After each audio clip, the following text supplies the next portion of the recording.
Hey guys, what's going on? It's that Home Theater Dude. Got a brand new episode for today. As you can see right here, I got the 3000 series subwoofers. I'm finally going to do a final review on these things. Sadly, I have to send them back. I have zero space left for more subwoofers, and so before I actually do that, I'm going to go ahead and finish up this review, and then I'm going to do the 3000 ported 3000 versus the ported 4000. On paper, these things are extremely close. I looked on their website and their output figures that they actually have. If you guys look under Tech Info on their website, they actually show graphs of these things on their output, and something really strange on there, because the 3000 series, it looks like this one delivers a little more output than the 4000 series. So I know there was kind of a little gray area on there with the 4000 and the 16 Ultra. I noticed that the 4000 did more output on that graph than the 16 Ultra did, so just having them in the house, I know that is not the actual truth, because these things are distinctly different, and I'm thinking that that may or may not be the case with these two right here, but I'll go ahead and dispel that myth a little later on a different episode. But I just wanted to tease you guys with that one right now. But without further ado, I'm going to go ahead and jump in the review of the 3000 series subwoofers from SVS, and we'll go ahead and get into it right after the intro.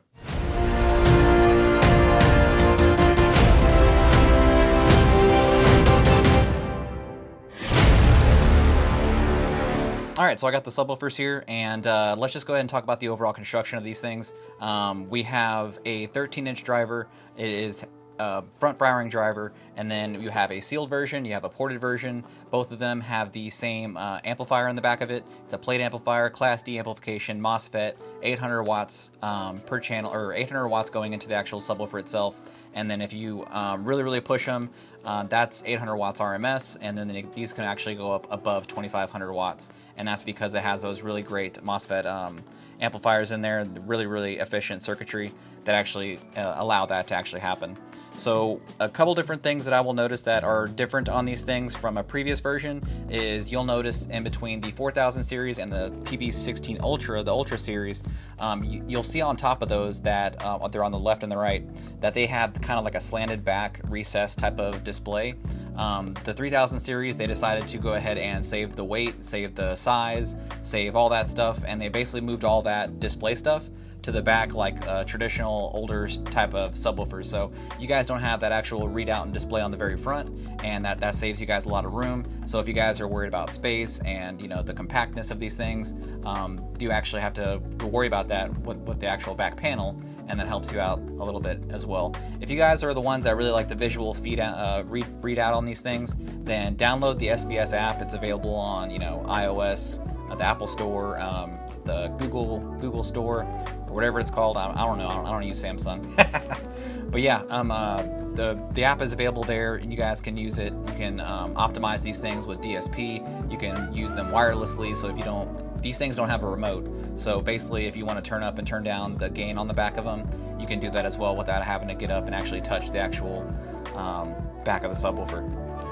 So just talking about the actual design of the 3000 series, it's very similar to the 4000 series and the 16 Ultra. If you guys want like theater reference grade bass, this is definitely the way to do it, because the way this thing is designed, it's designed to give you that performance at an entry-level budget, and they do that with a lot of clever things that they did. So they saved a lot of size with going with the smaller cabinet.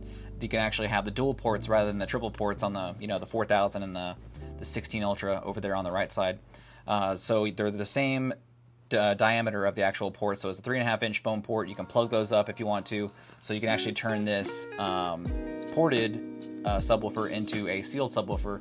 You just change a setting in the actual settings, and then you're off to the races. Now, I will say this: I've been using these for the last couple months, and the 4000 series is an amazing subwoofer. I've had the sealed version, I've had the ported version, and you can see that over on the left side of your screen. But the transients on that thing is amazing. I thought it was the best, but then I heard the 3000 series and that dual edge wound voice coil. I've talked about it several times before. It really helps this subwoofer reach a level of performance that you just typically wouldn't get in something that's only 800 watts RMS. And I really enjoy it, and the transients on it was what I was actually getting to. The transients on the 3000 series is a little bit quicker, I think, than the 4000 series, and if you go ahead and plug those ports on the PB-3000, you'll actually get a lot of the performance that you love from the sealed version, the sb-3000, and it's kind of like a middleman. It's kind of like the Goldilocks in between the two. So if you guys want the output, a lot of the output characteristics that you will have with the 4000 series, you're going to get that in the smaller package of the 3000 ported. Okay, so let's talk about the sealed one. We have the SB-3000. The overall dimensions of this thing are going to be 15.6 inches, and then 15.2, and as well as 15.7 deep. It's kind of a 15-inch cube, more or less, and it has those little neoprene feet on the bottom of them. If you guys want to add the SVS isolation system, it deals with 4 of those, so you don't have to buy the more expensive one, the 6-puck isolation system. It just deals with the standard 4 isolation feet, and that works out that well. But I will go ahead and say that it will add a little bit of the dimensions for height, so just keep that in consideration whenever you want to. I actually had this thing under one of my IKEA end tables, and it just slid under there just perfectly. So this little cube down here will fit in your room just perfect. It'll basically dissolve into any environment that you guys put it in. So overall, it's going to weigh 54.5 pounds, and it comes with the standard grill. You guys have seen it before. It's basically the same grill that comes on almost every SVS subwoofer that I've seen in the recent past, and it's that kind of metal-ish subwoofer grill. It has that black finish to it. It's pretty elegant. It's very rugged. So if you guys have kids or dogs, you know, and since these things are slow to the ground, it's very advisable to go ahead and use those grills. But if you guys are like me and you guys like showing stuff off, I highly recommend just going grillless. It looks cool, and it's very satisfying seeing those things whenever they really get going on those bigger bass scenes. So over here on the left, we have the pb-3000, and this one, the dimensions on it are going to be 21.9 and 18.3 inches by 23.5 inches deep, and overall it's going to weigh 82.2 pounds. Okay, so I haven't touched on this in any other video, but there are 4 elastomer feet on the bottom of the 3000 series. Doesn't matter if it's ported or the sealed version. So if you guys want to get the SoundPath isolation system, it's those 4 type of isolation systems, not the 6. The 6 are the ones that are going to be on the 4000 and the 16 Ultra. So basically the big boys are going to have those 6 requirements, but these only have 4. So if you guys want to have those things, they really help out with vibrations in the house, pictures that are shaking on the wall. If you guys have shampoo shaking upstairs, this will definitely help out with that. So I've had them on mine for a while, and it's definitely helped out. I had a nasty problem with the AC grate and also my door shaking. So whenever I installed the second pair, it helped out tremendously, because I only had them installed on this one first. So I added these afterwards. So that's it, guys. I just wanted to show that little quick thing. I noticed that I haven't said it in any other videos. So these things aren't light, but they are definitely lighter than the predecessors, because if you see this pb-3000 right here, it's very, very large, but it's not as large as the 4000 series. That thing is massive on its own right. It weighs 153 pounds versus the 82 pounds I just mentioned for this one. So it's going to help out a lot with if you have to move these things, if you're trying to find the best spot for them, if you guys have to move houses, and you know, just different considerations like that. Just pay attention to the actual physical demands of these things, not only in terms of size, but also, you know, what it's going to cost to actually have these things in your house. Because with me, I went ahead and found the best subwoofer locations, and I pretty much put my subwoofers there, and I just forgot about them. I don't want to keep moving these things around, because this one is 173 pounds, this one's 153 pounds. It's just ridiculous. So take that in consideration whenever you guys are ordering these things. So over on the left side of the screen, you're going to be able to get the sealed version in 2 different finishes. You have the black ash as well as the piano black. You guys know I love piano black for pretty much any finish over there, but for people that are sensitive to reflections and things like that, you have the more matte type of finish, and you can get that for $1,000 or add on the piano black for an extra $100. And if you guys want the ported version, that one's going to be available only in the black ash, and that one's for $1,400. So I talked about the boring specs of these things, so let's go ahead and jump into a couple of clips of these things in action. I went ahead and filmed the Edge of Tomorrow to see if these things actually chuff, and I did a clip to where I did the sealed version, the ported version, the 4000, and the 16 Ultra. So I'll go ahead and roll that footage right now, so you guys go ahead and enjoy it. Let me know what you think about it.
So let's go ahead and recap. So the 3000 series subwoofers are extremely capable. I really like the way these things sound.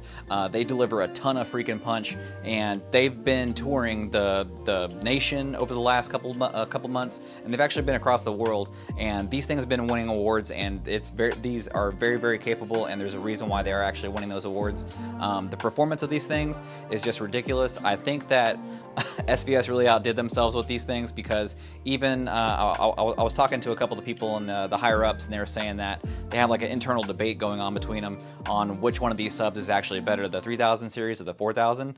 And they were basically pitting these two against each other, the ported versus the ported, and the 3000 and 4000. So they're basically saying that in terms of raw performance, this one is a really great really great contender, because it's less space, it consumes less power, and it's cheaper. So I mean, it's kind of a win-win on all fronts, man. But I'm gonna go ahead and do a real true to form, that home theater dude type of comparison. That video is coming out right after this one. I'm gonna be pitting the 3000 series ported subwoofer against my ported 4000 series. I'm gonna see which one actually wins. Whenever I was comparing these things on paper, if you look on their website, they actually have the graphs about the actual output of them. They put them in an anechoic chamber, and they actually give you some really raw data type of dimensions on the graph to actually show you guys what these things are actually outputting at the different frequencies. But on paper, it looked like this one was putting out more output than this one on their same test tone. So I'm pretty sure that they probably give each one of their subwoofers the same test, but that's just a bold statement that I'm going to go ahead and stick with right now. I really want to go ahead and test this, but I really enjoyed having these things in the house the last couple of months. This one has been a really great surprise. I really forgot how good subwoofers, sealed subwoofers can sound. You guys know me, I love big, bassy, ported subwoofers. I like that big movie theater type of experience. But whenever you have that quick, fast transients of these sealed subwoofers, it really helps out a lot, and it gives you a little different type of experience than you would normally if you guys are used to those bigger type of ported subwoofer sounds. But I'm gonna go ahead in this video here, guys. Hope you guys enjoyed it. That was my quick little review of the 3000 series subwoofers, and like I said, I'm gonna be pitting the pb-3000 against my pb-4000, and then pretty soon I'm gonna be doing the pb-4000 against the 16 Ultra. I know you guys have been asking about that video for a long time. I kept recording it. I wasn't happy with it, so I kept recording it over and over and over again. Now I'm gonna finally do it the proper way, and I hope you guys stay tuned for that. So make sure you like, favorite, share, and subscribe. Don't forget that little subscribe notifications bell. That really helps out whenever you guys see these videos as soon as they come out. And I really appreciate you guys for watching, so I'll catch you on the next episode.